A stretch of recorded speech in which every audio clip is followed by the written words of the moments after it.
Praise lord అండి అందరికీ. యేసయ్య అతి పరిశుద్ధ నామంలో మరి మీ అందరికీ వందనాలు.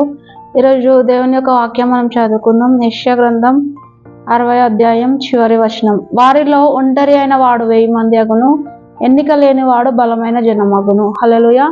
ఈరోజు ఒంటరి స్థితిలో ఉండి మీరు బాధపడుతున్నారేమో. ప్రపంచం అంతా ఒకలాగున్నారు, మరి నేను ఒకలాగున్నాను, నా కుటుంబ సభ్యులు ఒకలాగున్నారు, నేను ఒకలాగున్నాను, ఏ సంతోషం లేదు, ఏ ఒక సమాధానం లేదు, అందరూ కూడా సంతోషిస్తున్నారు, కానీ నేను మాత్రము దేవుని నమ్ముకొని నా జీవితంలో ఎలాంటి ఫలింపు లేదు అని ఈ విధంగా మిమ్మల్ని సాతానుడు మోసపుచ్చి అనేక రకమైన ఆలోచనలు తెచ్చిపెట్టి కృంగుదలకు గురి చేస్తుండవచ్చు. మీలో కూడా చాలాసార్లు ఆలోచిస్తుండవచ్చు, ఏమనంటే నా పరిస్థితి ఏంటి, చివరికి నేను దేవుని నమ్ముకున్న ఫలింపు లేక ఈ విధంగానే ముగిసిపోతున్నాను. కానీ మరి ఇక్కడ ఒక వాక్యము ద్వారా దేవుడు మనతో మాట్లాడుతున్నాడు. ఏంటి అంటే, మీలో ఒంటరి అయిన వాడు, ఈరోజు ఒంటరిగా ఉన్నారేమో, మరి బలమైన జనమగును. ఒకరోజు మీ కుటుంబ సభ్యులు కావచ్చు, మీ యొక్క స్నేహితులు కావచ్చు, ప్రతి ఒక్కరు కూడా తల దించుకునే విధంగా మిమ్మల్ని 1000 మందిగా చేసి ఆశీర్వదించి దీవిస్తానని దేవుడు వాక్యం ద్వారా తెలియపరుస్తున్నాడు. కాబట్టి ఈ యొక్క వాక్యాన్ని బట్టి మరి దేవుని నామానికి మహిమ కలుగును గాక. మనందరి జీవితంలో ఈ యొక్క వాక్యం ఫలించును గాక. Praise the lord.